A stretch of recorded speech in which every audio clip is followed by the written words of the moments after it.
जी, तो आज के टॉपिक में हमने देखना है कि एक्सक्रीटरी प्रोडक्ट्स कल हमने पढ़ ली, तो अब जो है वो हम देखेंगे excretory systems of kingdom animalia कौन कौन से हैं। इसके लिए हम कुछ ऑर्गेनिजम्स को सिलेक्ट करते हैं जिनको हम कहते हैं रिप्रेजेंटेटिव ऑर्गेनिज्म, यानी वो ऑर्गेनिज्म जो कि स्पेशल फाइला से लिए गए ऑर्गेनिजम्स होते हैं और वो एक ऑर्गेनिज्म अपने फाइलम को रिप्रेजेंट कर रहा होता है। गौर से सुनिएगा, आपको अच्छे तरीके से पता है कि आपके क्लासिफिकेशन में kingdom, phylum, class, order, family, genus, species, ये 7 मेजर टेक्सॉन होते हैं, टेक्सा होते हैं, ठीक है। उनमें से सेकंड टेक्सॉन होता है फाइलम। तो रिप्रेजेंटेटिव ऑर्गेनिज्म का क्या मतलब होगा कि every organism will represent its own phylum, अपना फाइलम और and it's way of excretion, अपने वे ऑफ एक्सक्रीशन। एक तो अपने फाइलम को रिप्रेजेंट करेगा और उस फाइलम में जो, देखिए, हर ऑर्गेनिज्म में एक्सक्रीशन कमो बेश हर स्पीशीज में डिफरेंट होती है। ऐसा हो सकता है कि एक स्पीशीज में एक तरह से एक्सक्रीशन हो रही है, दूसरी स्पीशीज उसी अपरेटस को यूज करते हुए दूसरी तरह से एक्सक्रीशन कर रही है। मैं इसकी एग्जांपल आपको देता हूँ, बड़ी इंटरेस्टिंग एग्जांपल है। एग्जांपल ले लेते हैं, अगर ये बहुत दूर दूर की स्पीशीज हैं, लेकिन मैं आपको एग्जांपल देता हूँ। होमोसेपियन जो है, इसमें आपको किडनी का एक पार्ट नजर आता है जिसको आप नाम देते हैं लूप ऑफ हेनले, ठीक है। लेकिन bird have no loop of Henle, bird के पास लूप ऑफ हेनले नहीं होता, बल्कि वो उसके बगैर ही एक्सक्रीशन करते हैं। तो हैं सारे एनिमल, ह्यूमन भी एनिमल है, होमोसेपियन, और बर्ड्स भी एनिमल्स हैं, लेकिन बर्ड्स में लूप ऑफ हेनले नहीं है और ह्यूमन में लूप ऑफ हेनले है। तो याद रखिएगा, हर ऑर्गेनिज्म अगर अपने अपने फाइलम को रिप्रेजेंट कर रहा है, तो इसका यह मतलब हरगिज नहीं है कि उसका पूरा फाइलम वही की वही स्ट्रेटेजी यूज कर रहा है। मैं आपको यहां पर सेंटेंस लिख देता हूं कि representative may or may not have exactly excreting the waste product like other organism in the phylum। अब आप देखिए, मैं अब आपको एक बात बताता हूँ। फाइलम, आप बर्ड और ह्यूमन का फाइलम कौन सा है? कॉर्डेटा, वर्टिब्रेटा, ठीक है। लेकिन इन दोनों में फर्क देखिए आप, इन दोनों में अच्छा खासा फर्क है। क्या फर्क है? एक में लूप ऑफ हेनले है, एक में लूप ऑफ हेनले नहीं है। तो बुनियादी, तो अब आप यहाँ पर क्या डिस्कस करेंगे? मैंने ये बर्ड्स और ह्यूमन की बात क्यों की, आपने आगे जाकर ह्यूमन का एक्सक्रीटरी सिस्टम यानी किडनी डिस्कस करनी है।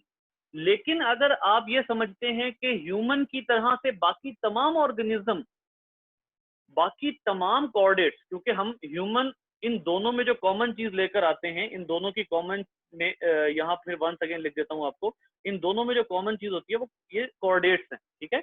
लेकिन अगर ह्यूमन के पास एक स्पेशलाइज्ड किडनी है, तो इसका हरगिज मतलब ये नहीं है कि बाकी तमाम ऑर्गेनिजम्स के पास भी एग्जैक्टली वही की वही किडनी होगी या बाकी तमाम ऑर्गेनिजम्स भी वैसे ही एक्सक्रीशन करेंगे। एक्सक्रीटरी सिस्टम के हिसाब से मेरे अपने ख्याल में सबसे एफिशिएंट सिस्टम जो है वो किडनी यानी ह्यूमन वाला ही है। अपने खुश्की पे यानी टेरेस्ट्रियल एनवायरनमेंट पे रहने के हिसाब से ह्यूमन का जो एक्सक्रीटरी सिस्टम है वो बहरहाल काफी ज्यादा स्पेशलाइज्ड है। तो याद रखिएगा, अपने ऑर्गेनिज्म का अपने फाइलम को रिप्रेजेंट करने का मतलब ये हरगिज नहीं है कि सारे वैसे के वैसे करेंगे, लेकिन हम कुछ कुछ एग्जाम्पल उठा लेंगे कि फलां से वो ऑर्गेनिज्म उठा लो, फलां से वो ऑर्गेनिज्म, और ये तमाम वो ऑर्गेनिज्म है जिनको अच्छा खासा स्टडी किया जा चुका है। तो अब आप देखिए, आप लोगों की बुक में इन्होंने पहली एग्जाम्पल जो है रिप्रेजेंटेटिव ऑर्गेनिजम्स में किसकी दी हुई है? हाइड्रा की। हाइड्रा जो है वो जी बच्चे, कोई बताएगा हाइड्रा का किस फाइलम से ताल्लुक है?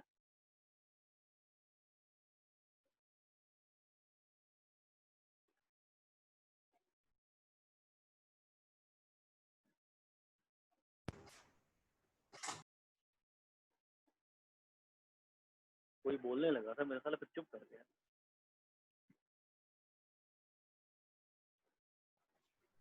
सैनिटेरियन, नाइटेरियन। तुमने, तुम्हारे पास बुक खुली हुई है या फिर तुमने देखा है, क्या चक्कर है? क्योंकि 10th चैप्टर याद रह जाना बहुत बड़ी बात है। तो इसलिए चलिए आप सच, सर हाँ 10th सर ये उसमें भी तो है ना वो, कौन सा चैप्टर सर, 12वें में? 12th में जी बिल्कुल, 12th में भी है, 13th में भी है और 14th में भी है। जी सर, वो तो परफेक्टली पढ़े हुए हैं। जी, तो वो वाले जो हैं वो नाइडेरियन जी बिल्कुल वहाँ लिखा हुआ है। और ये जो नाइडेरियन है, इसको थोड़ा सा और इसके बारे में डिस्कशन कर लें। आपको अच्छी तरह पता है इनको नाइडेरियंस क्यों कहते हैं, क्योंकि इनके जो टेंटिकल्स होते हैं, अगर हम इसकी एक डायग्राम देखें तो इसके जो ये टेंटिकल्स हैं, इन टेंटिकल्स के ऊपर स्पेशल सेल्स होते हैं जिनको हम नाइडोसाइट्स कहते हैं। और नाइडोसाइट्स के पास क्या चीज़ें मौजूद होती हैं, वो स्टिंगिंग सेल्स मौजूद होते हैं। ये वाले टेंटिकल्स जो हैं ये, इनके ऊपर नाइडोसाइड यानी स्टिंगिंग सेल्स मौजूद होते हैं। ये जो 12वें चैप्टर का आप शायद जिक्र कर रहे हैं, ये उसमें यही बातें एग्जैक्टली सारी मौजूद है। तो अब हम देख लेते हैं पहले तो कि इसमें एक्सक्रीशन आपके बुक के मुताबिक क्या है। सबसे पहली बात बच्चे, ये कोई स्पेशलाइज्ड ऑर्गेनिज्म है ही नहीं। ये ऐसा ऑर्गेनिज्म है ही नहीं जिसमें कोई बहुत स्पेशलाइज्ड सिस्टम हो। तो फिर ये कैसे करता है? Does not have specialized excretory structure, it is in it waste product simply diffuse into isosmotic surrounding. इसकी वेस्ट प्रोडक्ट्स जो हैं वो सराउंडिंग में वैसे ही रिलीज हो जाती हैं। एग्जांपल इसकी हम देख लेते हैं। फर्ज करें इसके इर्द गिर्द यहाँ पर पानी है, इस सारे एरिया में इसके इर्द गिर्द जो है वो पानी है। ये एरिया भी पानी से भरा हुआ है सारा, ऊपर से भी ये पानी में डूबा हुआ होता है। और आपको पता है ये ज्यादातर जो है वो मैरीन ऑर्गेनिज्म है, फ्रेश वाटर भी है और मैरीन भी है। तो अब आप इसमें देख सकते हैं कि और ये जो है वो सेसाइल होता है, यानी अपनी जगह से जुड़ा हुआ होता है। तो इसमें होगा क्या? एक्चुअली होगा ये कि इसके पास जो दो इसकी जो है वो लेयर्स होती हैं, आपको अच्छी तरीके से पता है, एक्टोडर्म और एंडोडर्म, ठीक है। अब एक बात हमें और भी पता है कि जो वाटर है वो बाहर से अंदर की तरफ आ रहा होता है। ये बात भी हमें पता है, क्योंकि हमें यहाँ पता है कि इस एरिया में इसका क्या है, ये इसका माउथ है, इस एरिया में इसका माउथ मौजूद है। तो जो भी वाटर होता है वो माउथ के जरिए अंदर आ रहा होता है। अब यहाँ से अंदर की ये जो लेयर है, जिसको इसने गैस्ट्रोडर्मिस का नाम भी दिया है, अंदर की लेयर के सेल्स किस तरह से एक्सक्रीशन करेंगे कि अंदर की लेयर के सेल्स अपनी सारी एक्सक्रीशन आने वाले पानी को दे देंगे। जैसे ही ये पानी जो है वो एक्सक्रीशन ले लेगा, तो अब ये पानी क्या होगा, इसको माउथ के जरिए ही बाहर निकाल दिया जाएगा और ये वाटर जो है ये एक्सक्रीशन को लेके बाहर निकल जाएगा। इसका क्या मतलब है कि एक तो इसका तरीका यानी हाइड्रा का तरीका क्या है कि ये सबसे पहले इसकी ये वाली लेयर है अंदर वाली, इससे जो एक्सक्रीशन इसकी बॉडी के अंदर आएगी, इसकी बॉडी के अंदर आने वाला जो पानी जो माउथ के जरिए आ रहा था, वो वाटर सारी एक्सक्रीशन लेके ये दोबारा से अपने माउथ के जरिए वो वाटर जब बाहर निकालेगा तो वो सारी एक्सक्रीशन इसके जरिए बाहर चली जाएंगी। अब अगली बात आती है कि अगली बात आती है कि जो बाहर वाली लेयर है उससे कैसे जाते हैं। तो बेटा बाहर वाली लेयर से डायरेक्ट ही, क्योंकि हमें पता है कि बाहर क्या है, सारा इर्द गिर्द सारा पानी है, इर्द गिर्द सारा का सारा इधर जो है वो, एक मिनट ठहरिएगा, इधर इर्द गिर्द सारा जो है वो वाटर मौजूद है। ये इधर भी ये सारा जो है इसके इर्द गिर्द वाटर मौजूद है। तो इसका मतलब ये हुआ कि जो वाटर एंटर हो रहा है और जो वाटर एग्जिट हो रहा है वो कहाँ से आया है, वो एक्चुअली बाहर से ही आया है। सिर्फ क्या हुआ है कि अंदर की लेयर ने आने वाले वाटर के हवाले कर दिए एक्सक्रीशन, और बाहर की लेयर जो है वो डायरेक्ट ही वाटर को एक्सक्रीटरी प्रोडक्ट्स जो है वो दे रही है। और इसके एक्सक्रीटरी प्रोडक्ट्स कौन से होते हैं? ज्यादातर हमें पता है एक्सक्रीटरी प्रोडक्ट्स में कार्बन डाइऑक्साइड और अमोनिया वगैरह ही होते हैं एनिमल्स की। और ऑब्वियसली जो एनिमल की एक्सक्रीटरी प्रोडक्ट है उसमें मेजरली जो है वो शामिल होगा अमोनिया ही शामिल होगी, ठीक है।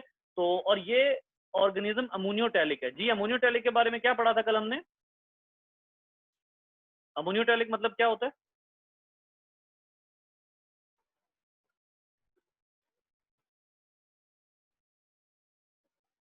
कोई बोलेगा? जो एनिमल्स एक्चुअली अमोनिया एक्सक्रीट करते हैं। जी बेटा, जो एनिमल्स अपना प्राइमरी मेजर एक्सक्रीटरी प्रोडक्ट किसको बना लेते हैं, मेजर एक्सक्रीटरी प्रोडक्ट उनका अमोनिया होता है, उनको हम अमोनियोटैलिक कहते हैं। अब आप यहाँ पर ये देखिए, ये मैंने वैसे डायग्राम्स निकाली हैं आपके इंटरेस्ट के लिए। ये जो ये आपको ऑर्गेनिज्म नजर आ रहा है, दिस इज ए हाइड्रा, ठीक है। और उसके अलावा ये सारे फिर इसी तरीके से ये ऑर्गेनिज्म देखिए, ये अपने सबस्ट्रेट से जुड़ा हुआ है और ये इसके टेंटिकल्स देखें कहाँ कहाँ तक जा रहे हैं, बड़ी खूबसूरत पिक्चर्स हैं। और इसी तरीके से और भी ये देखें, ये अपने सबस्ट्रेट के जरिए ये भी अटैच्ड है और इसके भी टेंटिकल्स आपको सामने नजर आ रहे हैं। तो कई जो है वो इसकी डायग्राम्स आपको नेट पे, ये बहुत खूबसूरत डायग्राम है, ये डायग्राम्स आपको इजीली नेट पर अवेलेबल हैं, ये ज़रूर देखा करें। बहुत अच्छी और बेहतर अंडरस्टैंडिंग जो है वो आपको इसकी होगी, ठीक है। अच्छा जी, इसके बाद आ जाइए प्लेनेरिया पर। अब जो प्लेनेरिया है इसका फाइलम कौन सा है जी, कोई बताएगा इसका फाइलम कौन सा है? चले मैं आपको हिंट देता हूँ, एक बड़ी मजे की हिंट देता हूँ। ये लिखा हुआ है फ्लैट वॉर्म। इसको टेक्निकली क्या कहते हैं फ्लैट वॉर्म्स को?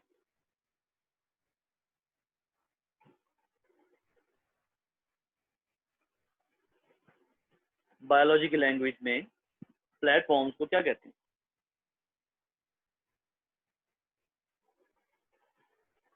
हाय हाय हाय। अब ये है, वैसे ये भी 12वें चैप्टर में है और ये गालबन, हाँ जी, 12वें में भी है, 13वें में भी है और 14वें में भी है प्लेनेरिया का जिक्र मौजूद है। नहीं 14वें में नहीं है, 14वें में वहां पर गालबन वो है, अर्थ फॉर्म है।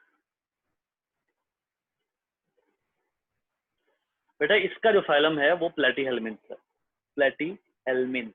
हेलमिंथ मतलब वॉर्म और प्लेटी मतलब फ्लैट। तो यहाँ पर क्या लिखा हुआ है, फ्लैट वॉर्म्स, यानी ऐसे वॉर्म्स जो कि बिल्कुल फ्लैट होते हैं, डॉर्सो वेंट्रली पिचके हुए होते हैं, चपटे ऑर्गेनिज्म इनको कहा जाता है। खैर, अब इसका जो सिस्टम होता है, इसका जो जिसको आप कहते हैं कि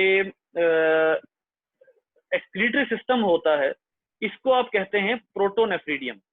और ये प्रोटोनेफ्रीडियम जो है, इसको अगर आप जरा अगर लिखना चाहें तो इसको भी लिख सकते हैं हम। देखिए इसमें प्रोटो का मतलब होता है ओल्ड, और नेफ्रा, जहां पर भी नेफ्रा का मतलब आएगा इसका मतलब होता है किडनी, ठीक है। नेफ्रा का जहां पर भी जो है वो वर्ड आएगा इसका मतलब किडनी होता है। इसका मतलब है इन ऑर्गेनिजम्स को, आप इन ऑर्गेनिजम्स के पास क्या है, प्रोटो का मतलब ओल्ड या एंशियंट और नेफ्रा का मतलब किडनी, इनके पास एक ओल्ड किडनी सिस्टम मौजूद है। और इस ओल्ड किडनी सिस्टम को आप क्या कहते हैं, प्रोटोनेफ्रीडिया या सिंगुलर प्रोटोनेफ्रीडियम। अब इसमें क्या होता है,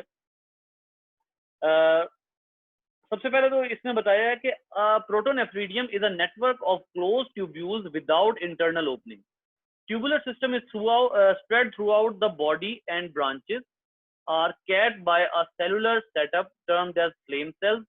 अब इसको हम जो है वो आपकी बुक से भी समझेंगे, लेकिन उससे पहले हम समझते हैं इसको एक और बुक से।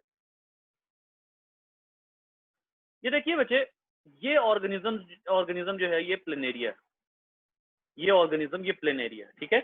इसकी बॉडी में आपको जितने ये गुंजल नजर आ रहे हैं, जितने भी एंटेंगल्ड स्ट्रक्चर नजर आ रहे हैं, these are actually tubules.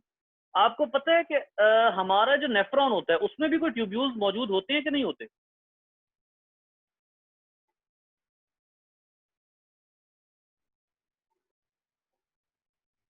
Ji,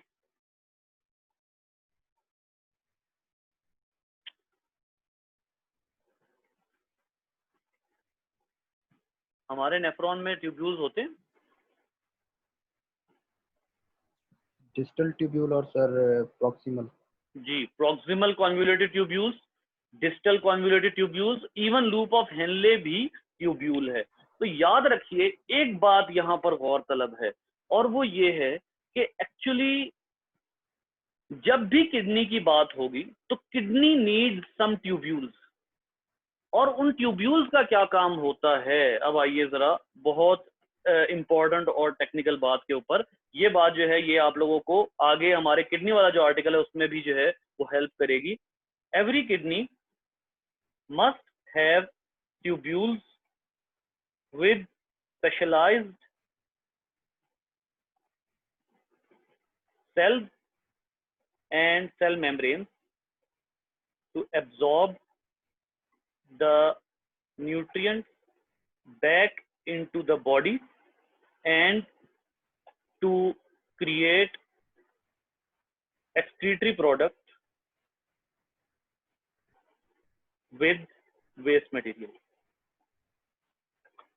her organism में ट्यूब्यूल होना लाजमी है, हर ट्यूब्यूल के गिर्द बहुत स्पेशलाइज्ड सेल्स होते हैं। ये जो मैंने टर्म लिखी है, इस टर्म का मतलब आपको एक्चुअली समझ आएगा किडनी में जाके, लेकिन मैं आपको यहाँ पर थोड़ा सा समझाने की कोशिश करता हूँ।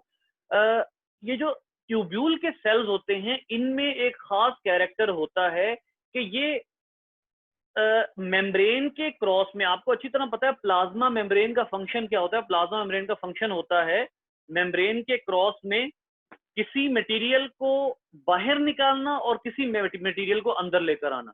तो ये जो ट्यूब्यूल्स होती है, इनके मेम्ब्रेन में खास किस्म का फंक्शन होता है, चैनल्स होते हैं जिसके जरिए ये एक्स्ट्रा वाटर को वापस या यूं कह लें कि वाटर अगर आया हो तो उसको वापस बॉडी में भेज देते हैं, अगर सॉल्ट ज्यादा एक्सक्रीट होने लगे हैं तो उसको भी वापस बॉडी में भेज सकते हैं। तो ये इन ट्यूब्यूल, जब भी किसी ऑर्गेनिज्म में ट्यूब्यूल मौजूद होगी, मैं रिपीट कर रहा हूं, ऑर्गेनिज्म में अगर ट्यूब्यूल मौजूद है तो इसका मतलब है उसके सारे सेल्स क्या हैं, उसके सारे के सारे सेल्स स्पेशलाइज्ड हैं। मतलब उसके सारे सेल्स जो हैं उनमें ये कैरेक्टर मौजूद है कि वो एक्सक्रीटरी प्रोडक्ट को इनटेक भी कर सकते हैं और जो यूजफुल प्रोडक्ट है उसको वापस ब्लड में भी भेज सकते हैं।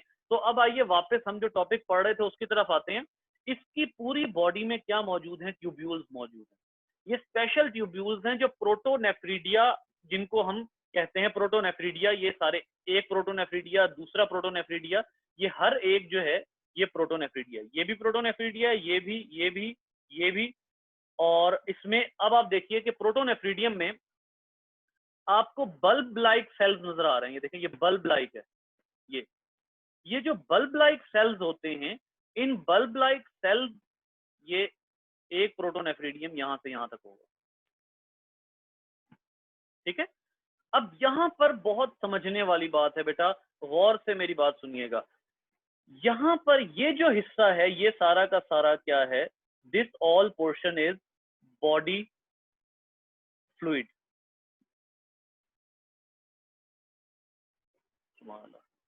ये सारा पोर्शन जो है ये बॉडी फ्लूइड है। यानी इससे मेरी मुराद क्या है? बॉडी फ्लूइड से मुराद मैं अभी आपको बताता हूँ। ये जितना हिस्सा है ना, ये जहां मेरी ये माउस की पेंसिल है, ये वाला, ये सारा हिस्सा बॉडी फ्लूइड है। ये वाला, ये जो ब्राउनिश सा कलर हुआ हुआ है, ये सारा का सारा हिस्सा जो है ये फ्लूइड है। अब इसमें समझिएगा इस बात को कि ये सारा फ्लूइड इन प्रोटोनेफ्रीडिया के ऊपर से गुजर रहा है। यानी प्रोटोनेफ्रीडिया इसमें डूबे हुए हैं, प्रोटोनेफ्रीडिया बॉडी फ्लूइड में डूबे हुए हैं। ठीक है। अब होगा क्या? गौर से सुनिएगा। अब मैं ये सारा कुछ मिटाने लगा हूं, गौर से अब आपने मेरी बात जो है उसके ऊपर फोकस करना है। ये जितना बॉडी फ्लूइड है, इससे जितनी भी एक्सक्रीशन होंगी वो प्रोटोनेफ्रीडिया के इस बल्ब सेल से कहां आ जाएंगी? इस ट्यूब्यूल के अंदर आ जाएगी। यहां इन्होंने दिखाया भी हुआ है, ये इंटरस्टिशियल फ्लूइड है। इंटरस्टिशियल फ्लूइड का मतलब ये है बॉडी फ्लूइड है। ठीक है। बॉडी फ्लूइड में से जो एक्सक्रीटरी प्रोडक्ट होगा वो सारा का सारा किसमें आ जाएगा? वो इस प्रोटोनेफ्रीडियम के अंदर चला जाएगा। इसका क्या मतलब है? प्रोटोनेफ्रीडियम नहीं कहना चाहिए, हाँ प्रोटोनेफ्रीडियम के अंदर चला जाएगा, लेकिन प्रोटोनेफ्रीडियम के किस पोर्शन से अंदर जाएगा? जिस पोर्शन को अभी आपने क्या नाम दिया है, ये पोर्शन है बल्ब। ये पोर्शन बल्ब सेल कहलाता है। ठीक है। अब इसमें आप देखिए कि ये जो बल्ब है, इस बल्ब में आपको ये स्पेशल किस्म के स्ट्रक्चर नजर आ रहे हैं। एक तो इसमें कैप्सल दिया हुआ है आपको, ठीक है, कैप्सल। दूसरा, ये आपको खास किस्म के स्ट्रक्चर नजर आ रहे हैं। इनके पीछे एक चीज छुपी हुई होती है जिसको आप कहते हैं सीलिया। यहाँ सीलिया छुपे हुए होते हैं। आप लोगों ने, आपको याद है, मेरा पॉइंट जरा गौर से सुनिएगा। आपको याद है हम लोगों ने फर्स्ट ईयर में पढ़ा था कि कुछ ऑर्गेनिज्म होते हैं सेसाइल, मतलब वो अपनी जिस जगह से अटैच है वहां से मूव नहीं कर सकते, लेकिन फिर भी उनके पास फ्लैजेला और सीलिया होते हैं। उन फ्लैजेला और सीलिया का पर्पस क्या होता है? अगर एक ऑर्गेनिज्म अपनी जगह पर फिक्स्ड है तो उन फ्लैजेला और सीलिया का पर्पस क्या होगा? उसने मूव नहीं करना। जी बच्चे। सर वो वाटर करंट वगैरह पैदा करके उसे अपनी तरफ वो करना। जी लैला, आप कुछ कह रही हैं?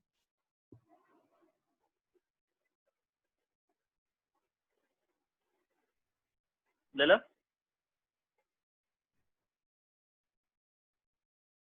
अच्छा चलें जी, आपका आंसर बिल्कुल ठीक है कि जो आपका उस वक्त आपने पढ़ा था, फॉर एग्जांपल मैं आपको एक ऑर्गेनिज्म याद लाता हूँ, ज़ूओफ्लैजेलेट।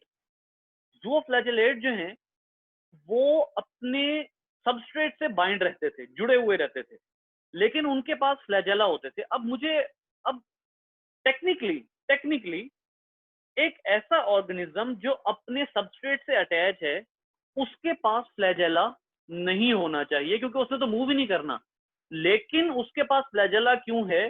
क्योंकि उसने वाटर करंट्स को अपनी तरफ बुलाना है। जस्ट लाइक कि अगर मैं स्विमिंग पूल में खड़ा हूं, मैं वाटर को अपनी तरफ लाने के लिए ऐसे हाथ करूंगा और उसके बाद वापस लेकर आऊंगा, फिर ऐसे हाथ करूंगा, इस तरह क्या होगा, वाटर की लहरें मेरी तरफ आएंगी। ठीक है, तो दो ऑर्गेनिज्म जिनकी आप अपनी फर्स्ट ईयर की बुक में 7th चैप्टर में ही है, और दोनों ऑर्गेनिज्म एनिमल हैं। ठीक है, एक ऑर्गेनिज्म की डायग्राम आपको मिलेगी 7th चैप्टर के 4th पेज के ऊपर, और दूसरे ऑर्गेनिज्म की डायग्राम आपको मिलेगी 5th 6th 7th पेज के ऊपर। पहले का नाम है ज़ूओफ्लैजेलेट, दूसरे का नाम है स्टेंटर। ये दोनों डायग्राम्स आपको 7th चैप्टर में मिलेंगी। ज़ूओफ्लैजेलेट के पास है, ज़ूओफ्लैजेलेट सेसाइल है, उसके पास फ्लैजेला है, वो अपने फ्लैजेला के जरिए वाटर को अपनी तरफ खींचता है। स्टेंटर भी सेसाइल है, लेकिन स्टेंटर के पास सीलिया है। अब सेसाइल भी है और सीलिया भी है, इसका क्या मतलब हुआ कि किसी सेसाइल ऑर्गेनिज्म के पास अगर सीलिया मौजूद हैं, तो वो ऑर्गेनिज्म उन सीलिया के जरिए वाटर को अपनी तरफ खींच रहा है। अब आते हैं वापस इस बात के ऊपर, इस बल्ब में सीलिया का क्या फंक्शन होगा? जी गर्ल्स जल्दी से आंसर करें।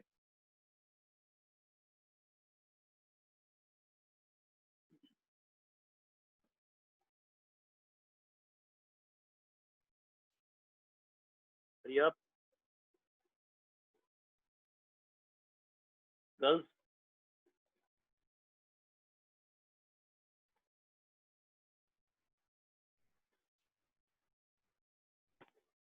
बैकग्राउंड मैंने आपको बता दिया है इसका, अब आपको खुद ही गैस कर लेना चाहिए था।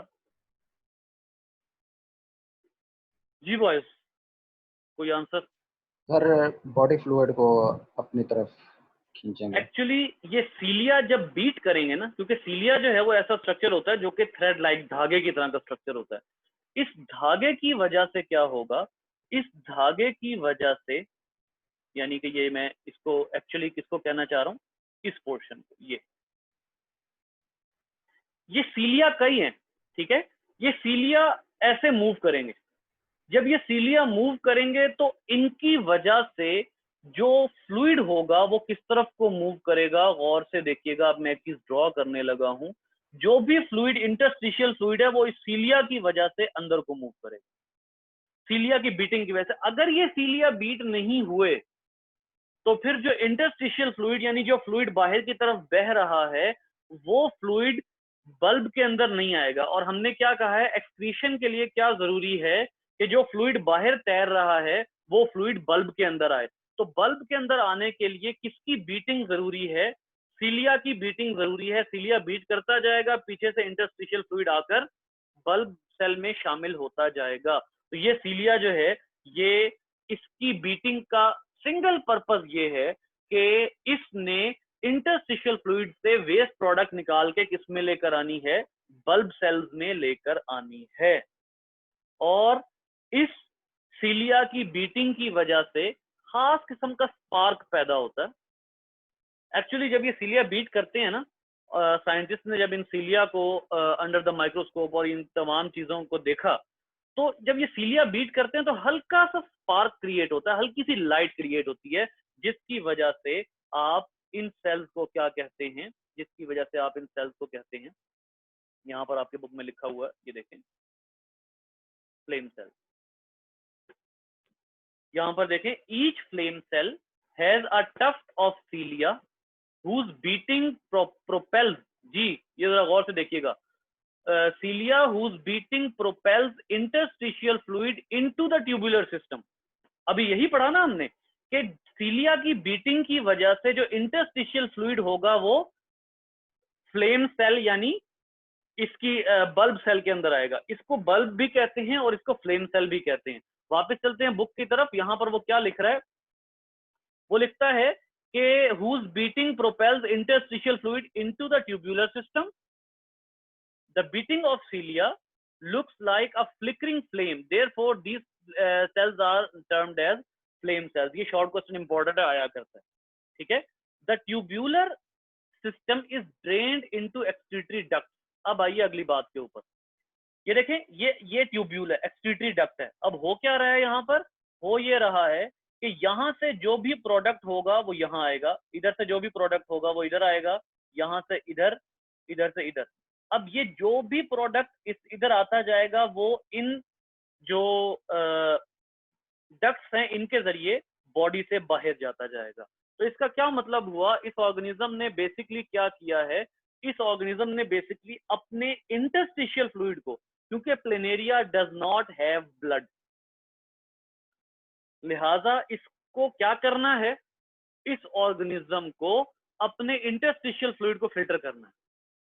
ईसीएफ को, इंटरस्टिशियल फ्लूइड को फिल्टर करना है. इंटरस्टिशियल फ्लूइड को फिल्टर करने के लिए इसने पूरी बॉडी में क्या फैलाए हुए हैं?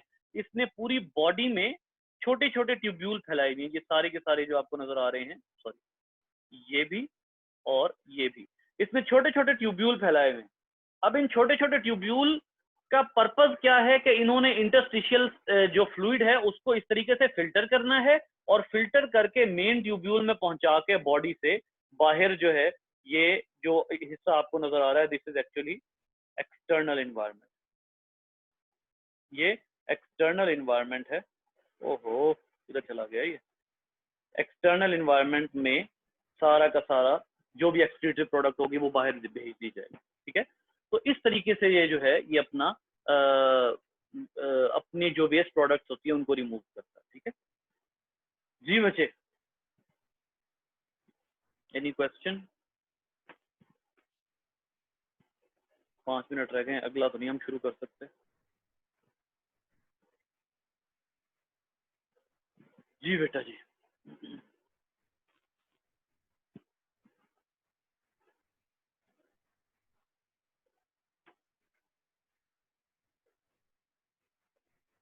समझ आया कि कोई नहीं?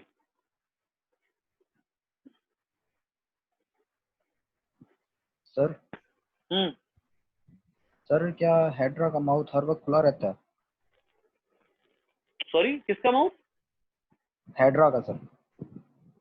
मतलब आप कह सकते हो कि ये भी रिट्रैक्टेबल होगा. मेरा ख्याल है कि इसमें ऐसा नहीं हो सकता कि हर वक्त ओपन रहे, क्योंकि हर वक्त ओपन रहने की सूरत में तो इसका जो गैस्ट्रोवेस्कुलर कैविटी है उस कैविटी की कंपोजिशन में डिस्टरबेंस आ सकती है, क्योंकि हर वक्त सॉल्ट वाटर आना या हर वक्त इवन वाटर आना भी ठीक नहीं है. तो ऐसी सूरत में इस ये जैसे हम कहते हैं ना, आपको उस दिन भी मैंने बताया था कि उस दिन कह रहा हूँ फर्स्ट ईयर में मैंने आप लोगों को बताया था कि ये जो होते हैं हाइड्रा, इनके अंदर वो मौजूद होता है, सेंसर्स मौजूद होते हैं. सेंसर्स मौजूद होते हैं और जैसे ही इनके करीब शिकार आता है तो ये अपना टेंटिकल उसके करीब लेकर जाते हैं और एकदम से स्टिंग करते हैं. तो वो क्या है? वो सारा वो सब सेंसर है, ठीक है. ऐसी सूरत में आप क्या कहेंगे कि इनकी बॉडी में माउथ ओपनिंग के सेंसर्स भी मौजूद होंगे, कि जिस टाइम पर फूड करीब आ रहा है या वाटर इनटेक की जरूरत है तो ये माउथ ओपनिंग के सेंसर्स भी माउथ को उसी टाइम पर ओपन करेंगे, हर वक्त ओपन नहीं रखेंगे. तो मेरे दूर जाने से अंधेरा हो जाता है जी. और लैला, आई एम सॉरी, मुझे आपकी आवाज नहीं आ रही बेटा. आपका माइक जो है वो मूव होता नजर आ रहा है, लेकिन मुझे ना आवाज नहीं आ रही आपकी. आप चैट पे लिख दें. पता नहीं क्या चक्कर है, कल किसी और के साथ ये इशू हो रहा था. शहर कहाँ गई?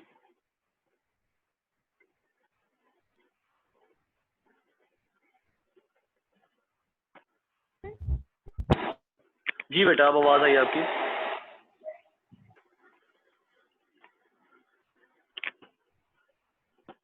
फिर बंद हो गई.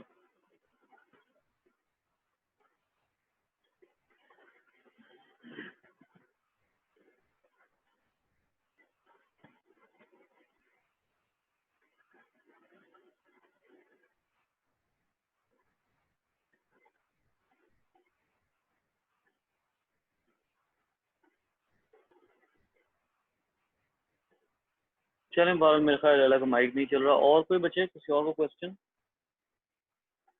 1 मिनट 18 सेकंड 16 सेकंड, अभी हमारे पास 1.25 मिनट है। अगर किसी का कोई क्वेश्चन है तो पूछ ले।